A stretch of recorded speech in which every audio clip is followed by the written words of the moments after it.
El espíritu de porneia entra a través del deseo. Cuando deseas, inmediatamente la imaginación se activa. Vas a imaginar o vas a imaginarte haciendo esas cosas que estás deseando. Lo que ignoras es que estás atrayendo la tentación a ti. Hablábamos en el programa anterior de cómo el tentador vino tan pronto el deseo de Jesús se suscitó y lo llevó a ver unas piedras que se parecieran en pan, pero le habló, le tomó el sentido del oído para lograr convencerlo. Lo interesante fue que Jesús venció la tentación, y si Él venció la tentación, Él murió para que tú y yo venciéramos toda tentación. Entonces el problema es el deseo. Ok, si el problema es el deseo, ¿qué tengo que hacer con el deseo? Y quiero enseñarte en este espacio 3 cosas que hacer con el deseo. 3 cosas que debes hacer con el deseo. Número 1, debes ayunar hasta someter el deseo. No tienes que hacer simplemente ayunos superficiales. Desafortunadamente, mucha gente ayuna por propósitos que no son correctos. Ayunan por una casa, ayunan para que Dios les abra una puerta, ayunan por X, ayunan por Y. Isaías 58 declara que el verdadero ayuno tiene que ver con el romper las ligaduras del alma. Es decir, el ayuno es al alma, a lo interior, a las ligaduras. Y muy pronto en este espacio estaré ministrando a su vida algo que tiene que ver con el rompimiento de las ataduras, los diversos tipos de ataduras. Pero cuando tú entiendes que el deseo es el que va a atraer la imaginación y por ende la tentación, es decir, trato de explicar que cuando una persona accede o cede ante la tentación, es porque esa persona está completamente gobernada por el deseo. Su imaginación, su mente y su imaginación están constantemente pensando en ello. Y luego viene la tentación y la persona no lo piensa 2 veces. Accede a la pornografía, accede a la masturbación, accede a la prostitución, accede a la fornicación, accede al adulterio, etc. Simplemente porque el deseo y la imaginación fueron tan fuertes que cuando la tentación se presenta, han perdido el dominio, la capacidad de dominar.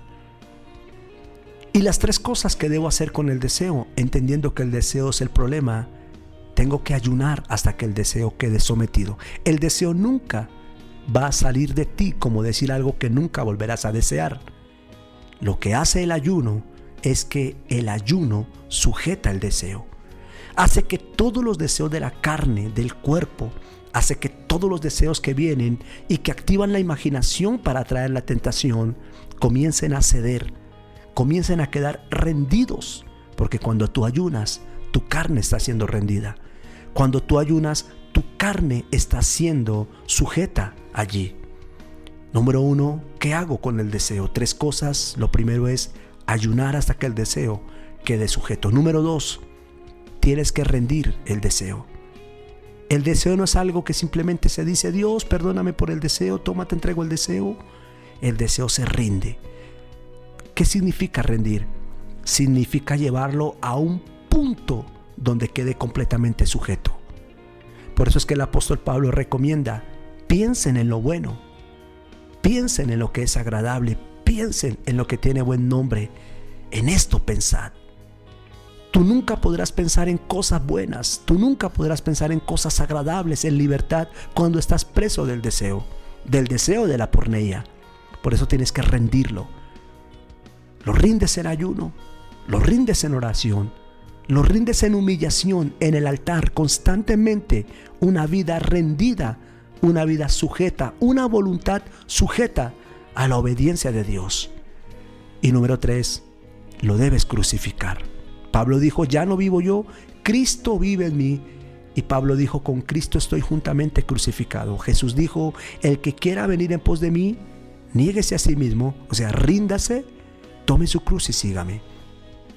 crucificas el deseo, entierras en la cruz, clavas en la cruz todo pensamiento, toda imaginación, toda manifestación, todo lo que tu carne, tu mente, tu espíritu, tu corazón, tu alma estén deseando, que sabes que te va a llevar a una tentación. Lo ayunas, lo rindes y lo crucificas. Porque si un deseo no es rendido, si un deseo no es crucificado, y si en un deseo no hay ayuno intenso, ese deseo se manifestará en tentación en cualquier momento. No tienes que retener el deseo, debes entregarlo, debes rendirlo, debes ayunar, debes crucificarlo. Y eso es lo más difícil que un creyente logra hacer, rendir su vida, rendir su voluntad. Porque cuando yo digo rendir tu voluntad, rendir el deseo significa que vas a sacrificar todo en esa área que tú sepas que no le agrada a Dios. Y a veces la gente no quiere hacerlo eso. La gente prefiere mantener sana una relación sentimental fuera de la voluntad de Dios que rendir y dejar eso para entrar en la santidad. Cuando Dios te quita ese deseo, lo que va a suceder es que Dios va a hacer que el deseo hacia Dios aumente. Él te dará más de Él. Porque cuando algo se rinde, Dios lo toma. Él dice que Él toma el yugo, quita la carga y pone sobre nosotros el yugo de Él, que es ligero de llevar. Entonces la pregunta es, ¿por qué hay mucha gente que está todavía sujeta a los deseos? ¿Por qué hay mucha gente que cae bajo la influencia de porneia? ¿Por qué hay mucha gente que cede con facilidad ante la tentación? La respuesta es simple. Es porque Dios no ha podido tomar esas cosas de esa persona, porque esa persona, aunque las ha entregado con su boca, no las ha rendido en su corazón. No ha dedicado una vida a ayunar por eso y no ha crucificado su carne con Cristo. Por eso es que hay gente que todavía lo recuerda. Por eso es que hay gente que lucha en su mente con la pornografía, lucha en su mente con la masturbación, lucha en su mente, lucha en su corazón con las imágenes visuales, lucha, batalla con la fornicación, batalla con el homosexualismo, batalla con la prostitución, batalla con muchas cosas que se salen de la voluntad de Dios porque no han ayunado por ello. Y si ayunaron, dejaron el ayuno, no lo han rendido y no lo han crucificado. Por ende, Dios no puede tomar algo que no está crucificado y Dios no puede tomar algo que no está rendido. Cuando tú cedes la voluntad 100% a Dios, inmediatamente Dios toma esa voluntad, Dios toma ese deseo, y aunque no es instantáneo que lo va a quitar, Dios comienza una obra continua. Por eso dice la palabra que la buena obra que comenzó la perfeccionará. ¿Cuál es el peligro más grande de mantener el deseo activo?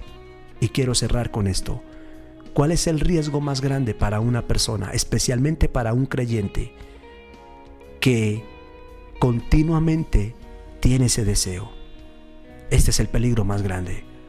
Romanos capítulo 1 a partir del verso 26 nos explica que el peligro para una persona es que esta persona puede caer en la reprobación de su mente. Es decir, Dios pone un sello sobre esa persona, reprueba esa mente para que esa persona nunca más vuelva a acceder a la salvación.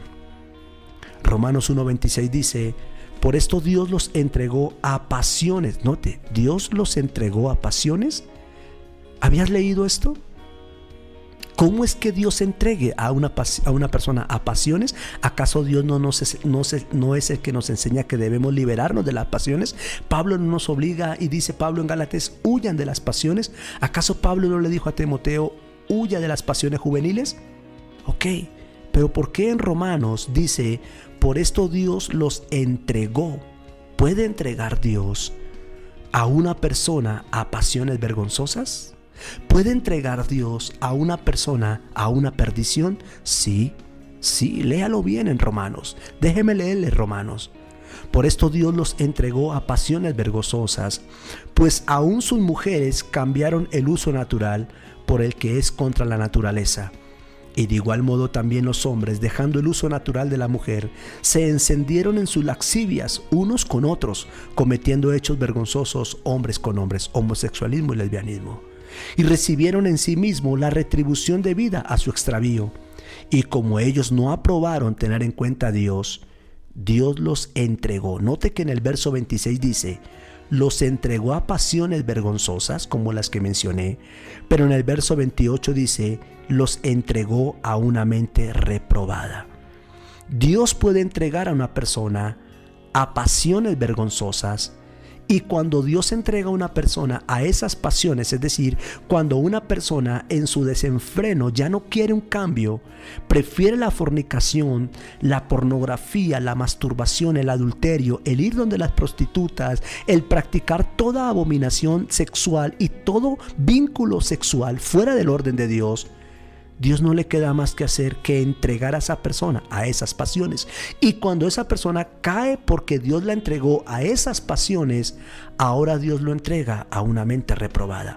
Dice, y Dios los entregó a una mente reprobada para que ellos hagan cosas que no convienen, porque están atestados de toda injusticia, fornicación, porneia, perversidad, avaricia, maldad, llenos de envidia, aborrecedores de Dios, injuriosos, soberbios, altivos, inventores de males, desobedientes a los padres, necios, desleales, sin afecto natural, implacables, sin misericordia.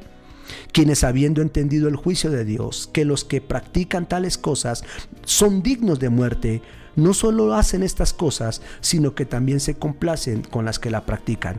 Noten que este es el estado de una persona a condenación. Cuando una persona no quiere rendir, no quiere crucificar, cuando una persona es consciente que eso es malo, que eso es pecado, pero prefiere salvar ello, prefiere defender eso y prefiere practicar eso que renunciar, que ayunar y que crucificar. Número 1, Dios entrega a esa persona a esas pasiones. Y número 2, cuando esa persona cae en esas pasiones, Dios los entrega a una mente reprobada. Y Pablo termina diciendo que cuando una persona cae en la mente reprobada, ya no hay salvación para esa persona.